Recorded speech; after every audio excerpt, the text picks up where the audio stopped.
3, go! Make some noise!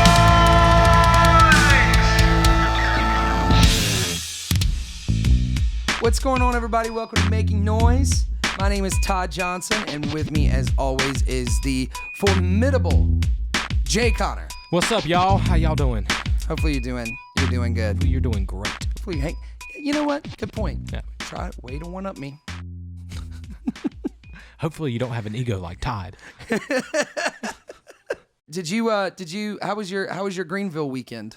Oh man, it was crazy. It was insane. Yeah. Insane. Now that everyone's getting vaccinated and demasked. I never would have played that gig if I didn't have a vaccine. Right. I'd have walked in and said, Nope. I'll see y'all later. Nope. Just a great time and great. It was Furman's graduation, Clemson had graduations, and it was Mother's Day. So by like 9:30, I was like kicking 43-year-old drunk women off a stage. Like I was like, "Come on!" And I was like, "Please." When did you guys start? What time did you start? 10. That's like So a y'all 10 to started 1 at 10. gig. Yeah, it's a 10 to 1 gig. So before you even started, it was, and like the microphone was really high up, so she was like really short, so she was doing this. And I was like, "Come on, please and thank you. Just please and let's get off the stage before you break something." Come Jay on. doubles as a bouncer as well as your saxophone player. Sometimes, yes. Hiring for your next gig or event. It's 2 for 1. I only charge you like 1.5 times. So it's really, I'm a deal. I'm telling you. Hey man, you got this whole business model worked out. Yeah. Mentioning of someone who has a business model worked Yeah. out. Our guest today is Mike Graci. He is a fantastic drummer in Charlotte, but he also runs plenty of bands, just from the ones that we talked about today. Chicago Rewired. Yep. Kids in America. Yep. Carolinacation. If you for all your red hot chili pepper needs. Oh man, I mean, so many bands, so many projects. It spicy. He keeps it Spicy. So many projects that he's involved in, but this is a guy who really knows how to run a band, manage a band, treat band members correctly. We've wanted to have him on the show for a long time. Super great guy. And this is our conversation with Mike Graci.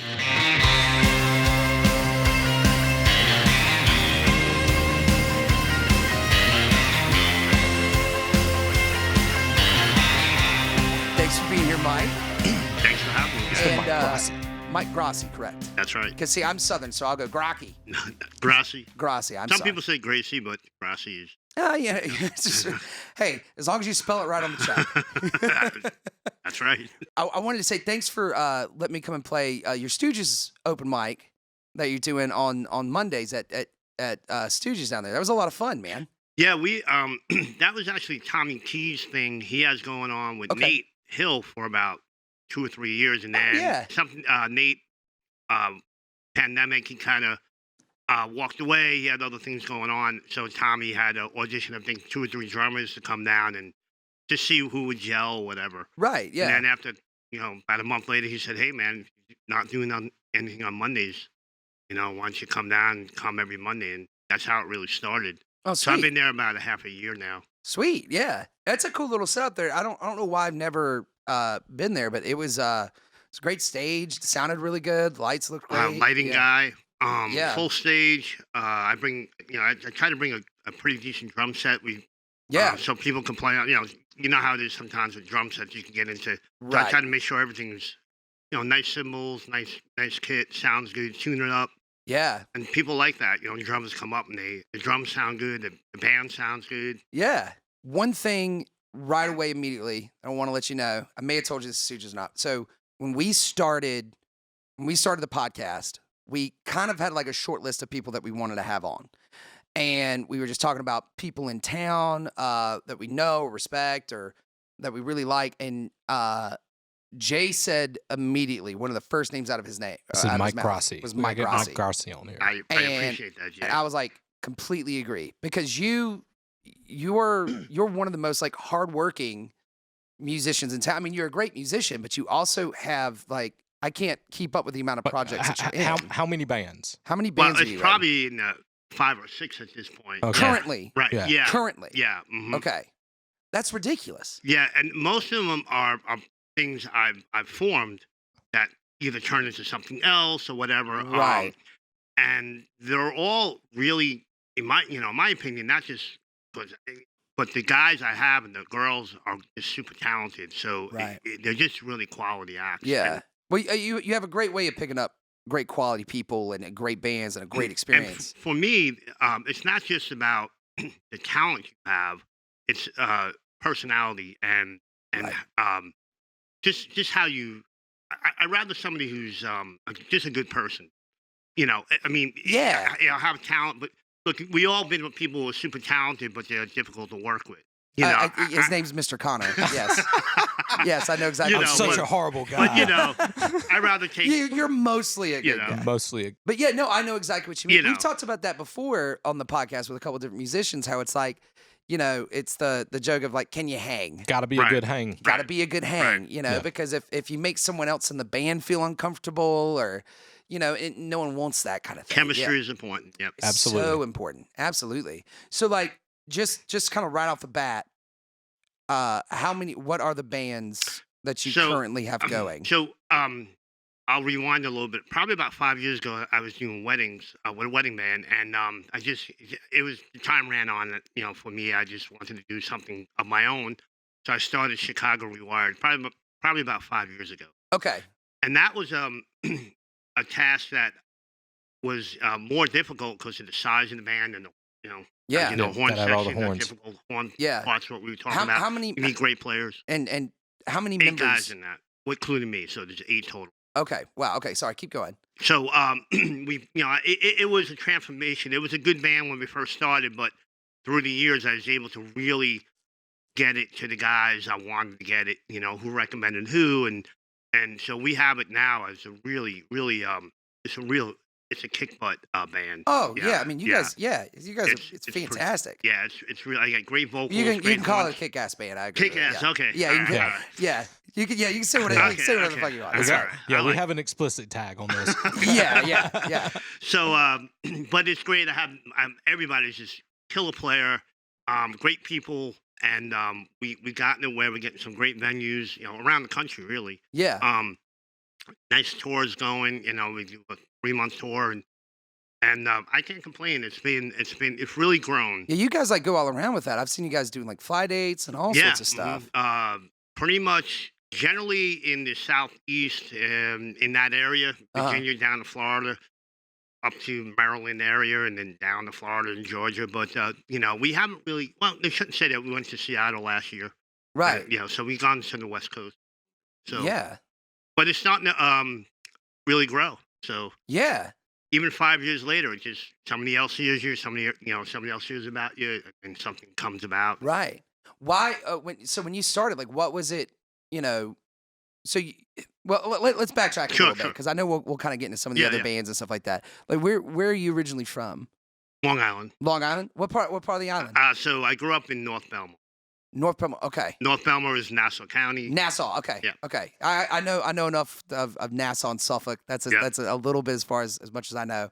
And then I know at some point if you keep going, you're like, oh, this is Queens. Okay. Yeah. And then Brooklyn. And then Brooklyn. Yes. As you can tell, it's been a minute. So that's where you were born. So I've been here about 14 years. Okay. I moved with my family, and the reason why I moved was because I wanted to do music full time. And I had, we had a house and everything, and my kids were really small at that point. Actually, okay. One daughter wasn't even born, and we just want it's a more difficult way to live there because of the cost of living. Yeah, cost of living is. So yeah, I mean, we could have done it, but I probably wouldn't have been doing music at the time. So were you playing? How long? I was doing gigs there. Yeah. Yeah. When did you start playing? When did you start being a drummer? I started at 12 years old. I studied. And drums was first thing? First thing I took. Okay. I was lucky to grow up in a place called Long Island Drum Center. Was in my next town over. And they're still around, and they're kind of well known. I mean, the internet's come and changed things. Yeah. I grew up with, and they just so awesome drummers, guys like Dom Famularo, Jerry Ricky. You look these guys up, Joe Franco. They're like Dom Famularo. Right. He's world renowned. You can see him doing clinics all over the world. You start out when you're 12 and stuff. So I started taking lessons, and then at 16, back then people got together more, kids got together more and jammed. Yeah. Now it's not. So we jammed, and then I started doing. I went to college for music, to be a music major. Okay. And where'd you go to college? It's funny. I went to CW Post University, and Tommy Keys, who did me and him. Oh no shit. Okay. We went through the whole program together. That's crazy. No way. And so he moved here right around when I did, and we weren't playing together at that point. We knew of each other. We worked through the same agency when we did cover band shows back in Long Island. Yeah. And here we are now every Monday. It's just a crazy thing. So we know each other for like years. Just these Long Islanders moving down here. It's all over with here. the dogs and the coffee. That's awesome, man. No, seriously, that's really dogs cool. and coffee, that's right. It's weird how that happened. Yeah. So I went to college. I started doing gigs I was doing gigs when I was 18, 19, but steady gigs every weekend when I was in my early 20s. Okay. Steady paying gigs. Yeah. So I was with, bands that were popular through this one agency that I was talking about, Tommy was with. They were called Omnipop, and I don't think they're around anymore, but they pretty much ran the market in those days. Really? I did steady cover gigs with them, sometimes weddings and private events and all that stuff. So I started playing regularly in my early 20s, and it never really stopped. Yeah. So for me, I think what guys sometimes, a lot of guys come in and out. They do it for a while, they stop, they get married, all that life stuff. change. Yes, absolutely. And they stop for a while, could be for years. I never really did. I just kept doing it because it was an income for me, and I never looked at it as a hobby. It was something I did. This is what I was. This is what I do. No, and I mean, and that's the thing too. Is as we're gonna get more into it, like you do a.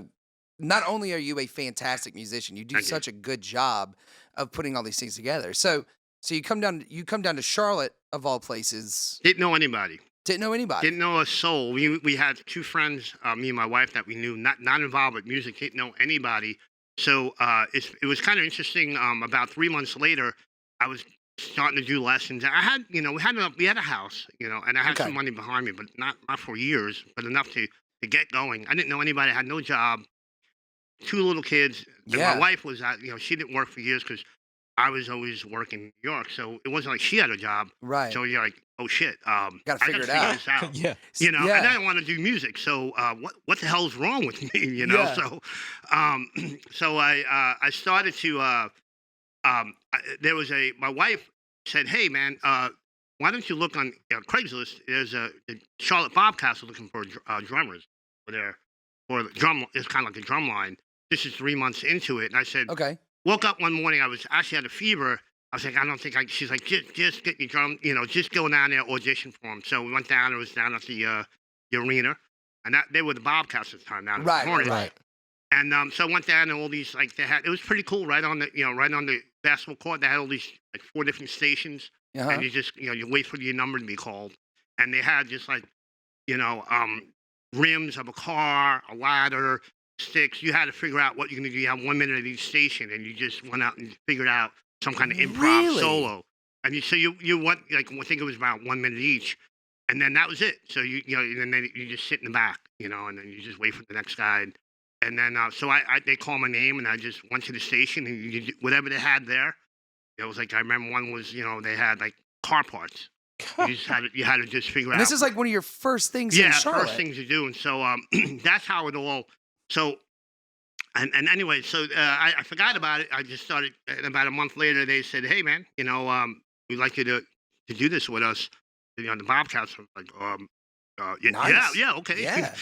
So it was me and about 6 guys, and then we started doing half times. I was basically on payroll there to play. We used to do an open, sort of a drummer jam at the end of every game. That's what we were known for. So out of the main lobby, when the game was over, we would do like about a 10-minute, 15-minute jam, and people would come out. The cheerleaders would come out, and we had, it was wild. But we would do halftime and stuff like, private events. They would. That's crazy. So it was a gig, and I was giving lessons, so I would hand out my card, because every family's coming. I'm a drum teacher, so I was able to build up my student base too. That's crazy. How long did you do that for? 5 years. Oh wow! Wow. Yeah, so I did that for 5 years, and I started. There was, to be honest, there was a band. I don't know if you guys remember a band called Hot Sauce. Oh yeah. Oh yeah. Yeah. No, so they were big in town when I first moved here. Yeah. And Dennis, who was he was part of the Bobcats. He had passed away, honestly, just recently, but he said, "Hey man, I heard you could do a pretty decent job of drums. You wanna sub for me?" I said, "Okay." So he gave me a few songs, and I started subbing for them. He was doing something else, so I ended up not becoming their drummer. It was his gig, but and that's how my name got out there in the open market. I started playing with different bands, and it goes around. Hey, you need a drummer? Use Mike. But it like does. we're talking about, like Fred Dunlop, guys like that. Absolutely. So and that's how I got in the drum world. But I was still doing the Bobcats, giving lessons, so I started to make a living, playing drums and percussion. So it's crazy because like so many people when they first move to town, it's like the first thing to do or try to get is like where are the jams, where are the people, and like try to slowly build until you hopefully can find a band. But I mean, like playing for the Bobcats is a pretty big. That's a cool experience. It was a blessing, and I was just it was just good timing on my part, and like I said, it was a blessing, and it sort of launched me in different ways to be able to do what I came here to do. Absolutely. So, and look, I went through everything else. I was the one guy where when I first was moving here, I was like, maybe I was telling my wife, maybe I should just do forget about this drum, do something, get it. She was, my wife was like, no, you're gonna do this. So sweet. She backed me. That's awesome. Yeah, that's it. Yeah, that's really awesome, man. But it grew. So I was doing Chicago Rewired, and this is fast forwarding now. So so I was subbing for bands, and I did like everybody else. Yeah. So did you kind of freelance drummer? Different bands every weekend. But I was always staying busy. And then I was doing a wedding band regularly. Well, there was a time there. Let me back up a little bit. Where I was doing the DJ market. I was playing percussion for all these different DJs. Right. And that came about. That was interesting. I did that for 3 years. This is before the wedding band. This is going back about 8 years ago. I was playing percussion, timbales, hand drums, and I started to become well known in that arena, playing all these nightclubs. Nez and Cosmo, and all these nightclubs in Charlotte, even around Charlotte, my name started. So I started doing that for a while. So I was doing the Bobcats, doing that, giving lessons. So I was you got to be really flexible in this business. To make a living. If you're going to be like, this is what I do, I only play this style, you're probably going to have a hard time. You kind of box yourself into sometimes and plus, from that. Being more, being flexible makes you a better musician. Honestly. Yeah, well, it does. Styles that are harder, you're not familiar with. It makes everything else that's easier even better for you as a drummer. Well, I mean, like coming into something like that with like where you guys are doing like a complete revamp on what this is. Even your kit, you get a minute to walk around to hubcaps and ladders. Yeah, that's what I'm saying. And then you kind of figure that out. But like, I mean, that's such a cool way of looking at that and not being daunted by it and saying, well, let's just give it a shot. Right. I mean, that's and I start like going back to the DJ thing. I just developed. That sounds. I've never heard of that. That sounds super awesome. I have videos of that, and I have a promo of that. I'll show you one time. Yeah, that'd be great. But that was just a made up set that I had timbales, had octobans, hi hat. I just developed a percussion to play with all these DJs, and I was going around doing that. Then I end up going into playing weddings because I'll be honest, I miss playing drum set. I was just you're playing ladders and drums to then timbales. It's like, when can I get a kick drum? Yeah, so and I wanted to get back into that world because what happens is if you get out of something too long, people kind of forget your name. Yeah, so absolutely. I wanted to get back into the drum set world. So I was doing both, and then a wedding band came along. Things made sense for that. So I did that for 5 years. And then I started Chicago Rewired, so that started to do pretty well. Yeah. But then obviously there's Kids in America. So well, so with Chicago, just one quick thing. So with Chicago Rewired, like it's everything that you do seems to be very well formulated, very well marketed, very well thought out. There's a lot of planning, it seems, that goes into it beforehand. Right. So like first questions, like when you're looking at this, what was the first thing that kind of made you start that project? I know you were kind of like, I want to get. You're kind of saying you want to get out of the wedding band, that thing. But what was the first thing that kind of made you start that project, and then what did you build to that before you ever had show, like from the thought to show number one? That's a really good question. I probably do things in reverse than most bands. So I knew I had like Doug Norton. You guys know he's well known. I knew I had Doug, and I was able to get a horn section built. He knew this guy, and so we got Alan and John Mills. So I had a good horn section. Early on, went through a few guys to get the right. Took about a half a year to find the right horn guys. But I do things a little different than most. I'll say to guys, okay, let's start rehearsing popular songs by, let's say, it's Chicago, and that's what we were doing. So we rehearsed maybe 6 rehearsals. Let's say, okay, we're doing the promo. Yeah, we're doing the promo. Right. Now, we may not even be rehearsed to be able to finish the song. I mean, we don't need a whole song. We only need a few seconds, So but if it sounds good, I know if something sounds good. Guys know what I'm looking for. Nobody's coming down winging it. If they are, I want to tell them, look, you don't know your parts. Or I had guys with me who were professional, so it was going to sound good. Yeah, and made other people who may have been wishy-washy step up their game too. Well, let me ask this maybe too. Like, why Chicago? That's a good question. That was I was looking to do a tribute because this is going back about 5-6 years ago. The tribute market was starting to explode. Yeah, and I had at the time I had my first singer, and he had a higher voice. This was the original singer. The guy it ended up going to a different singer afterwards who just seemed to fit better. But he had a higher voice, and we went through bands. I said, man, Chicago Beat is one of my favorite of all time. Yeah. And he actually brought that up. His name was Daryl. He was the original singer. And I said, yeah, let me think about it. I sat on him for 3 days. I was like, I looked around. I did search, and I'm like, there really is no Chicago tributes around in this area. Right. And I don't mean just Charlotte, in Atlanta, or, Virginia. So that's kind of how, I said, plus we loved it. I love the music. I like horns, I haven't played with horns in years. So that's why it came about. Okay, cool. Yeah. It was like marketing and, making sure that you're doing something that's not already being done 3 times over. But also something you love. You're doing both these things. Something you love, It's a band that I love, but also there's a market for it. Right. Cool. And that's how it came about. Okay, so you kind of start finding the horn section. You guys aren't even kind of like quite put together yet with a set list, but you're going ahead and before we're going into the studio recording. We're recording 6, 7 songs. We know enough of these songs and sounded good. And then I put it together. A good 3 minutes. You don't need more than that. My 3 minutes of a right. And then the video part. So what it does is you send it out, and if it sounds good, which it did, it gets agents' interest, and they start booking you, and the bands are, oh shit. We got to rehearse. Well, I guess we got to show up and play it now. You know what? But you know what? It's a formula that works. I tell people it works. The reason that formula works is because you want to get. It's the Ellington quote. Every band has a gimmick. My gimmick is I pay my musicians. Right. And the best way to get musicians to practice is to say we have a gig coming up that's going to make you money. Well, and that's the thing. What's the problem with most bands? Right? They start and you see it all the time, and then they fall apart. Why do they fall apart? There was no gigs in the book. There's no gigs on the books. They get tired of rehearsing. 3 months later, they got maybe one gig that's 2 months down the line, and they start getting frustrated. And then Johnny Smith is looking for a drummer, and he's been playing, and he's a guitar or whatever. And then he's got gigs. And then you start losing band. So you have to keep their interest, and the other way to get their interest is through work. Yeah. So you guys were doing this stuff kind of through like some agencies and different stuff like that. Mm-hmm. And I also advertise on my own. I'm a decent marketer. I'm not going to call. I would never call myself a marketer, but I spend money. I do spend money.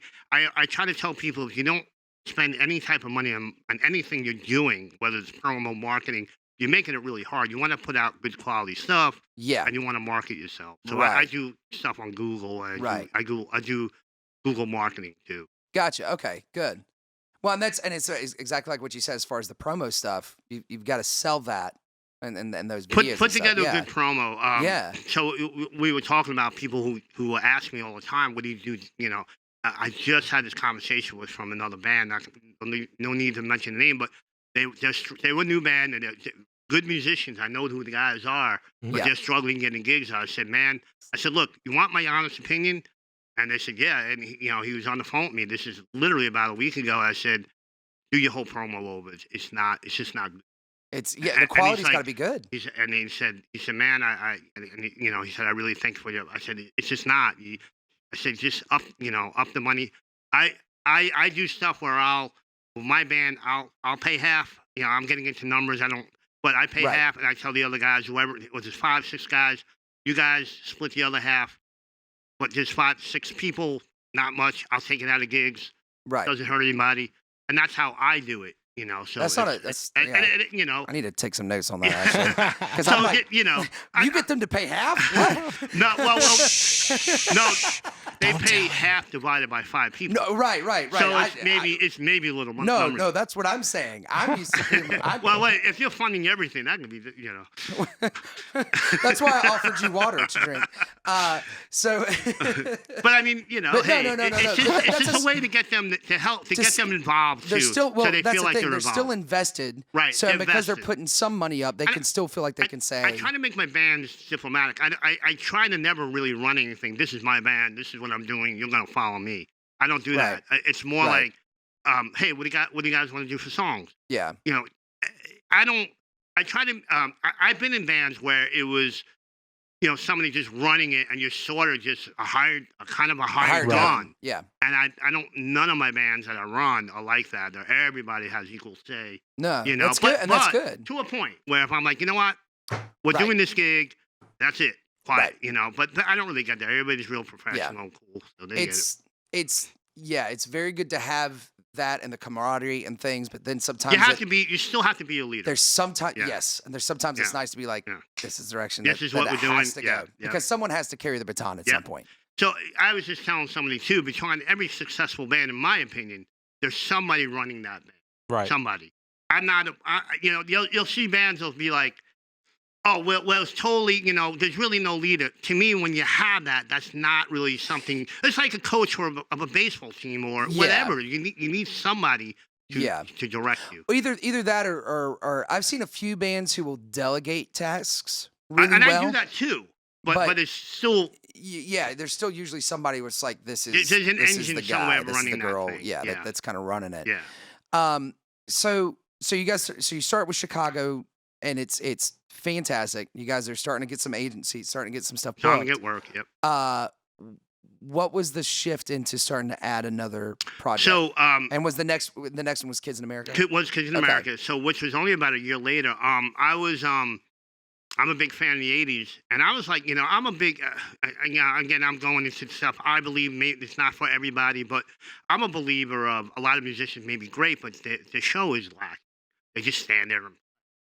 Right. So I wanted to say, absolutely. I wanted to really the show aspect. I think most musicians, a lot, not most, but a lot of them are not. Well, I'm really great at what I do. I'm going to sit on my bass amp. We practice our instruments. We practice together. That's all that we practice. Right. Right. I'm a bass player. I'm gonna hide in the back. I was always like, man, let's put on a show. This is the entertainment business in the end. Right. You know. So absolutely. So my idea was like, well, I want to. My real idea was, can I put on the show of an '80s show, and the people who are there in the audience, can I bring them back in time? Not just by the music, by the clothes, by the way we act, by the things we say, the whole vibe of the band. I want to bring them back. Wow, I feel provide an experience. Yeah, I feel like I'm back in my high school prom. You know what I'm saying? Right, yeah. Which of all the times you want to bring somebody back. I feel like I'm in the Breakfast Club. You want to bring them back. So that was really what I wanted to do. But obviously, to me, most important is always your sound and how good you guys are. Yeah, guys and girls. But now, can you take it another level? Can you make that act have energy? Right. High energy. Right. Good show, not just, hey, what's something going to do next? A real tight show, and that's kind of what we developed also with Kids in America. So when you're developing that, you've got already a successful tribute act that's getting bigger. Right. Like you said, it's still getting bigger now. At that time, it wasn't as big, but you guys out of the gate were. It was going pretty well. You guys out of the gate were going really good. It was going pretty well, but when you have a strict tribute, and I call it strict tribute, like Chicago or whoever, it's always a little tougher road because it's niche. It has to be for somebody. So it wasn't like bam, all these gigs. It was, oh wow, we have 2 gigs this month. Next month we have 2 more. The next month after we have 3. Kids in America was honestly, and I'm always always up front. took off right away because it was more of a variety. Yeah, it's true. It's it variety. appeals to a broader range. It was a decade variety. You know? Right. So right. and we I spent that money on the promo, and I got and we took it serious. I mean, we brought out clothes. Everybody bought. That promo was a full day of shooting. Everybody chipped in. We really wanted to bring a really great video. If you have a great promo and you sound good and you look good and it looks serious, people take you serious. And they hire you for those important things. The perception is at the start is almost just as important as how good you are. Exactly. That's what Kids in America really was about, was bringing people back in time, putting on a show, high energy, not just standing there, guys moving around, interacting, but it also showed that we went song to song. Right. We developed great medleys where one song went into the other, and it wasn't, it ended up being more of a professional level show. Right. I mean, I put that together, but I also brought in people that I knew from the past that would be great for this, And they look, without other great musicians, I'm just in my a decent drummer. But if you bring in other people, now you have that you trust, who understand. Now you have a really a good show. So that's I brought in people that I felt were gonna do experienced people. Yeah, absolutely. And when I know we talked about this a little bit earlier about like vibe, but like, so for kind of what we do, with the revolvers, it's definitely a little open concept. People are coming in and all that kind of stuff. The one thing I notice with talking to musicians about stuff is like, they may be great for a project, but like you said, not only if they're a good hang, if they're also like their interest level or their investment level.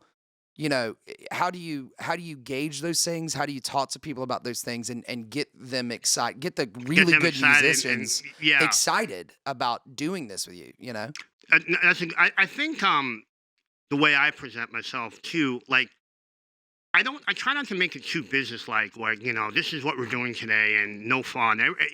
I like to have fun too. So guys know if you're with me and I'm doing whatever we're doing, it's going to be fun, but this is what I expect. Know your parts, show up. We're going to, don't come down, not rehearse. I think if I take it serious, people, and I also do have a name developed, so it makes it a little easier when people know, they know, hey, Mike's doing something, it should be pretty good. But they realize that, I'm going to expect certain things from them. But the payoff, and not just money-wise, but the gigs and the type of gigs we get will be worth it. So I try to keep it professional environment, but not stale or boring. Right. Now, do you want to do this? Here's the set list. You have to do it. Yeah, right. Yeah. And I leave it open for, like, hey, like the ideas of a band. Like, we were doing like a Virgin, and, Natalie's like, I want to bring, it sounds great. Like, give me someone. Oh, we yeah, do Prince, the male singer's like, I'm going to bring a purple vest, a jacket, whatever. And I'm like, let's do it. I'm always wide open for ideas. Gotcha. I almost don't turn down anything unless I think it's not going to, going to fit in whatever way. Right. Well, I mean, you said a couple things there that it's funny. I've had this conversation recently because we have Mike Graci on. I was talking to Fred. Excuse me.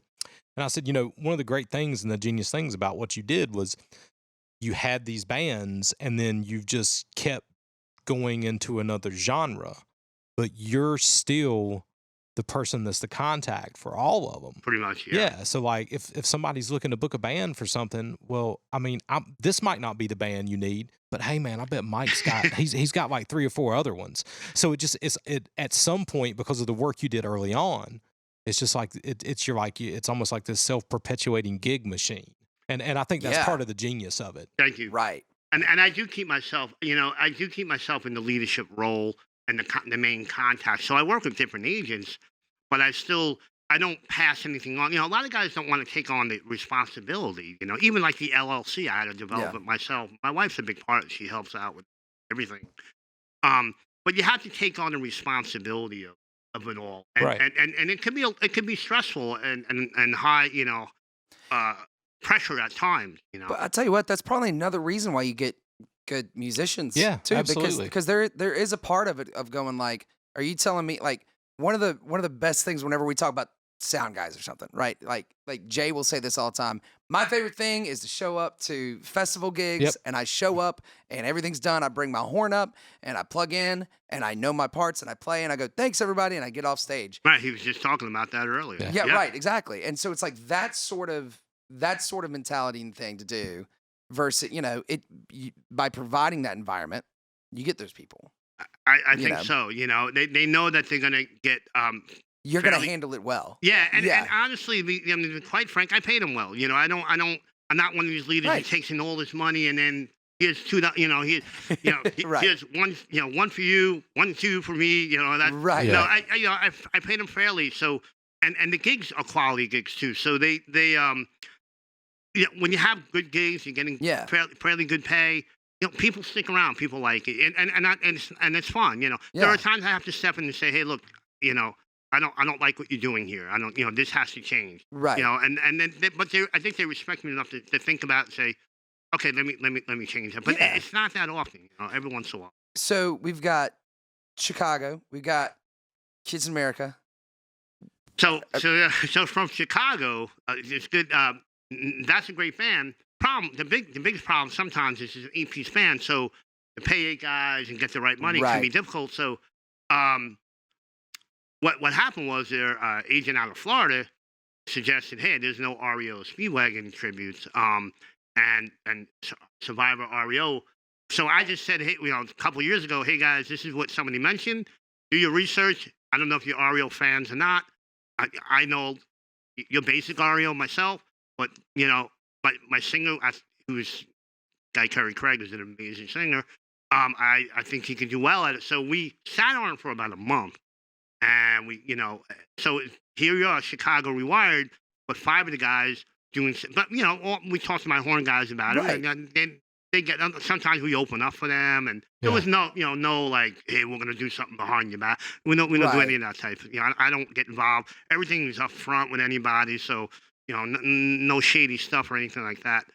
So we, they were like, hey, we told the horn guys, they were like, man, go for it. We'll do shows together, So this way they didn't feel like they were being left behind. Nice, yeah. So I didn't know you did an REO band. That's awesome, man. REO Survivor. So okay. Yeah. Sweet, it's called REO Survivor, and you'll see. We just played Matthews. We have a bunch of shows. Actually, that band's getting a lot of shows. And so we started doing that, and REOSurvivor.com for anybody out there. Just go to it, and you'll see the promo for that. Check it. So that's really and that started to develop. So then and it's kind of cool because you can open up for Chicago. Matter of fact, the show just came in last night for Louisville, North Carolina. We're doing a 45-minute set for REO, and then Chicago. As a business move. So you're opening for yourself. Yeah, it's a nice move. We're doing it. That's awesome. We're doing it in Daytona. We did it 3. This is the 3rd year and doing it at Daytona Beach. It's an awesome concert series down there, and the beach, the Band Fest show. So we, for business reasons, I gave them a nice deal already there, Right. So it's not, I'm not trying to make, some kind of but crazy. Still, but it makes sense. Getting two gigs. I mean, you give them a good deal, but still. So what it comes down to is, look, it's a music business. You have to think about it as a business if you want to make a living. Now, if you want to do originals or you want to do for shits and giggles, go for it. It's not the way I operate. Yeah. It's a business. I'm making a living at it. So it is the music business, and I think a lot of guys lose that concept. True. You have to, but I also own, I run a music school. Then there's Carolinacation. So Carolinacation is a different group of guys who started out as that's a Red Hot Chili Pepper tribute, and which is also really good. And that started out. Somebody hit me up 3 years ago and said, "Hey man, we're gonna do a Red Hot. Would you mind doing it?" And I said, "Yeah, I know a lot of the agents. Well, hey, have Mike. Have Mike be the leader of it because I already have a lot of the connections with the agent." Wow. So I sort of I don't. It's hard because a lot of the shows they're doing, I'm not even at. I have to sub out drums and stuff. Gotcha. But I am, I am part of that. So that's CarolinacationBand.com. That's a great name. Yeah, and that's so that's Red Hot Chili Peppers, and that's also a really good band, but completely different style, 90s. Like I was telling you, being flexible, playing different decades, playing dance music, playing heavy rock, whatever it is. Well, I mean, you definitely put yourself in as many scenarios as you can, and you do great with it, though. Yeah, I mean, as far as I know, people seem to like it enough where they hire me. But that's a good problem. I still get hired out for other gigs, just random gigs, which I do too. Well, man, I gotta say it's been a blast having you here, man. Absolutely, we really appreciate thanks, it, dude. Man. Yeah, this is a lot of fun, and let us know when you start the 1920s and 30s cover band as well. Oh my God, I'm waiting for the Motown. So that's review. coming out now. Yes, that's coming out. Yeah. The Motown. I'm waiting for the Motown review. So I did Motown with the Wedding Band a lot, so I enjoy doing that. So I guess I get my Motown in on that. So there you go. Yeah, dude, thank you so much. I appreciate it. I'll definitely see you at Stooges and stuff. But we'll and that's Stooges every Monday night, 7:00. Bands. It's an open mic. You guys know about it. You sounded great when you came. That was awesome. Thanks, man. One of I the best appreciate it. Never heard of you before. Honestly, before that. Yeah. But you blew me away. And man. Every week, what I love about Charlotte is every week when I do that jam, somebody comes over. I'm like, who is this person? I don't. Yeah. They're new in town. They're amazing, So I get that all the time, and I tell my wife, she's always like, I come home, like, you just don't know what I just saw somebody who was awesome, and I'd never even heard of. Oh, the amount of people that were in there that night, it was a lot of fun. It was a lot of great talent. So, and a lot of times you don't hear them because you're not. I mean, I'm out there a lot, so people know my name, but they're doing originals, they're doing whatever, so they may not be. Doesn't mean they're not good, You're so, right. Yeah. Well, dude, it's awesome. Massive pleasure. Thanks for coming by. Yeah. Really Thanks, appreciate guys. it. Thanks, awesome. Thanks, Mike. Thanks.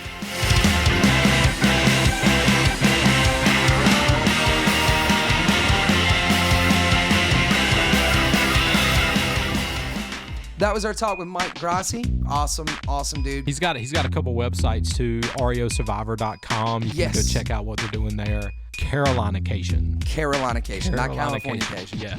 Carolinacation, REO Survivor. Yep. Chicago Rewired. Kids in America. We'll see you later, everybody. See you next week. Hit that like and subscribe button. Hit it. Just like Todd hit that chick from. Oh. We're done. Yeah. Have to edit that one out.